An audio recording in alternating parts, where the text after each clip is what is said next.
Yorio Gaia. Então, houve 16 juízes à corte tendo um voto de Minerva. O único voto a favor dessa tese italiana foi do nosso amigo, professor Cansado Trindade, mas perdeu de 15-1. A corte se manteve um tribunal tradicionalíssimo, no sentido que a imunidade do Estado é praticamente absoluta. Uma obra de direito nacional da década de 40 e de 2020, o capítulo ainda está atualizado. A Corte Internacional de Justiça não mudou a sua jurisprudência. Portanto, por esses três motivos, só os Estados Unidos que não aceitam as normas internacionais para ter esse expediente das class actions, de demanda de um Estado no plano do direito interno. No plano do brasileiro, isso é improvável.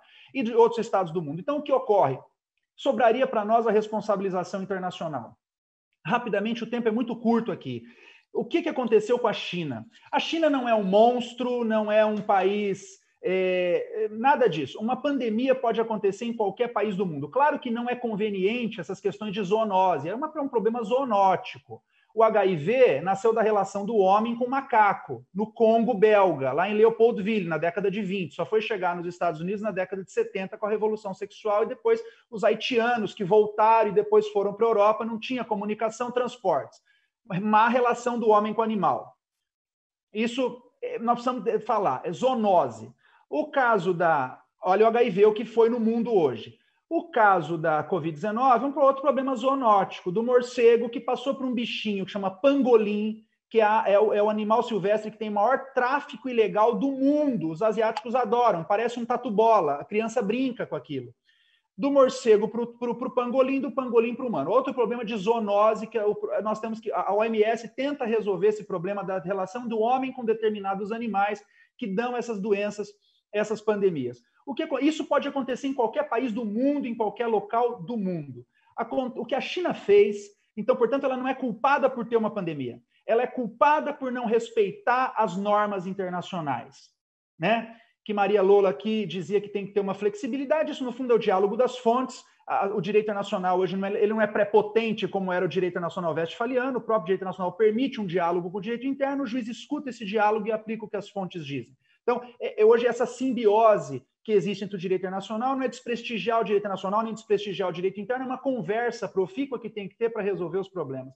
O que a China não fez foi cumprir aquilo que ela se comprometeu a cumprir, que é o Regulamento Sanitário Internacional de 2005. O que diz esse regulamento no seu artigo 7? Que qualquer problema sanitário de novo e não conhecido, independente da origem, podia ter nascido no Laos, que ocorre em seu território, deve ser avisado à Organização Mundial de Saúde no prazo do artigo 6º, que é 24 horas. É o prazo exíguo das 24 horas. Então, depois que vai descobrir a cadeia do vírus, depois que vai descobrir o fenômeno do vírus, o que está acontecendo? 3.000 pessoas chegaram no hospital chinês com síndrome respiratória grave. Pronto, isso é o fato. Esse fato é que deveria ser avisado em 24 horas. E do dia 31 de dezembro, o Partido Comunista Chinês foi avisar o mundo dia 21 de fevereiro. Esse foi o grande problema. De 24 horas, demorou 21 dias. Nisso, metade da Itália já estava morta. E nisso, os primeiros relatórios da OMS entenderam que a pandemia, que então endemia, depois epidemia e depois pandemia, era algo leve ou moderado. E que no seu relatório 6º para 7, eu estudei todos para fazer esse estudo, ela vai dizer, nós fomos levados a erro, está na nota primeira de rodapé do relatório, na primeira nota, e é gravíssimo o grau de gravidade é altíssimo aqui.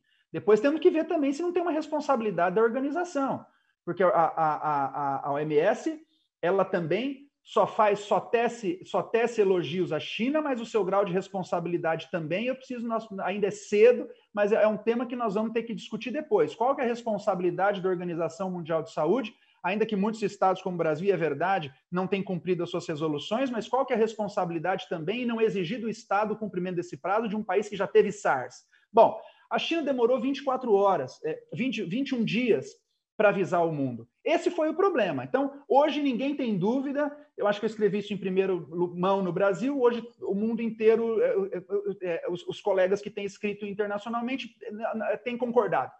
Não há dúvida que houve o descumprimento da norma internacional. Bom, o que eu faço, então? Não há o descumprimento de uma norma internacional e qual a sanção para isso? vamos então recorrer à Constituição da Organização Mundial de Saúde.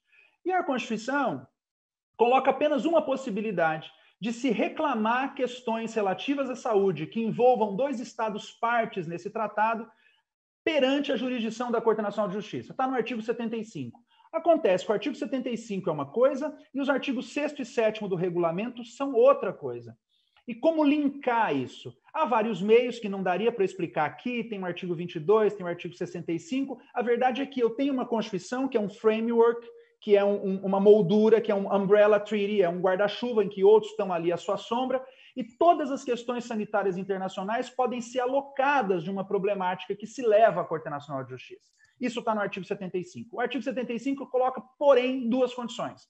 E diz, para que uma causa sanitária internacional chegue à Corte, primeiro, precisa de uma negociação preliminar com o Estado em causa. E segundo, provocar a Assembleia Mundial da Saúde, que, para quem conhece bem, é uma Babel. É aquilo que se discute durante 50 anos e não se resolve nada nessa Assembleia Mundial, nessa tal de Assembleia Mundial de Saúde. Essas 2 condições, ou seja, o Estado realmente fica no mato sem cachorro. É quase que não chega à jurisdição da Corte. E aí fui pesquisar a jurisprudência da Corte Nacional de Justiça, se existe em algum lugar a Corte dizendo que esse dispositivo é válido. Está lá no caso da República Democrática do Congo versus Ruanda, que é um caso dos conflitos armados na República Democrática do Congo, que o Congo não cumpriu essas condições do artigo 75, mas a Corte disse, eu aceitaria a validade do artigo 75 se o senhor Congo cumprisse, mas o Congo não cumpriu. Portanto, primeira ponta de esperança. A Corte disse, o artigo 75 é válido. A segunda dúvida, essas condições são condições que ficam à escolha do Estado ou são condições exigíveis? As duas, ambas as condições são uma depende da outra ou não?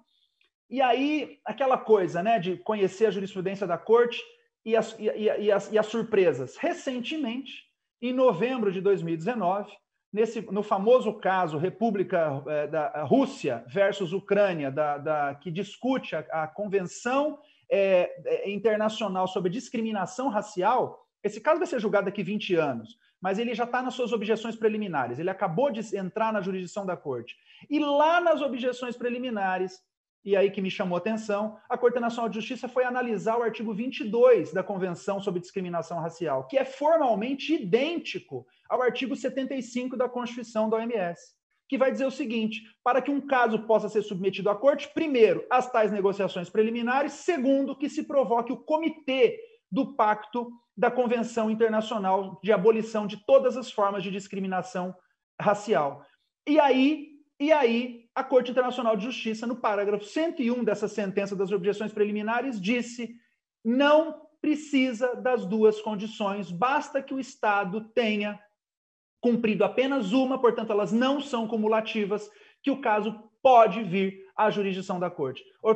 Portanto, seguindo a mesma lógica, no artigo 75, bastaria chamar a China para as negociações preliminares sem provocar a Assembleia Mundial da Saúde para levar um caso à jurisdição da Corte Nacional de Justiça. Então, está aí a resposta, resumidissimamente, qual o caminho para se levar o caso. O artigo 75, combinados com o 6º e 7º do regulamento e combinado com a jurisprudência Congo e com a jurisprudência Federação Russa versus Ucrânia. Poderia, por fim, tempo corre muito, poderia, por fim, a China ter alguma excludente de ilicitude lá no Draft Articles das Nações Unidas sobre responsabilidade internacional dos Estados? Teria a força maior. O que é força maior? Um evento que foge ao controle do Estado e que nenhum Estado conseguiria tomar para si a resolução desse evento por conta de ser um evento, uma intempérie que escapa, consequentemente, às suas forças. Um exemplo clássico do direito internacional que a própria ONU dá no projeto de artigos, no Draft Articles. Uma aeronave, vamos pegar a Ucrânia e Rússia, uma aeronave da Ucrânia sobrevoando o território russo em tempo bélico, em tempo não de paz, é proibido o sobrevoo e o piloto, então, portanto, vai contornar o território. Um cataclisma internacional leva o piloto a 2 opções. Ou eu atravesso o território russo, ou eu derrubo uma aeronave com 400 passageiros. O que eu faço? É evidente que eu sobrevoo o território russo. Então, não há responsabilidade por uma excludente de ilicitude. Houve uma força maior. Houve o ilícito, mas uma força maior. A força maior haveria, porque a pandemia se espalharia no mundo, independentemente da notificação. Dizem os especialistas, sim. E ainda mais o Brasil com o presidente da República que vai em rede nacional e diz que é gripezinha e que ninguém precisa se proteger. Então, sim, se espalharia. Com toda a força, com todas as recomendações internacionais, no Brasil se espalharia da mesma maneira. Portanto, poderia ter a força maior. Por que não pode no caso da China? Porque entraria no parágrafo 1º lá do 23 do Draft Articles. Eu não posso alegar a força maior quando eu dei causa. Então, se a China avisasse nas 24 horas, ela diria, olha, espalhou do mesmo jeito. Eu avisei, mas o que eu posso fazer? O Brasil não cumpre, então espalharia da mesma maneira a epidemia, ou depois virou pandemia, né?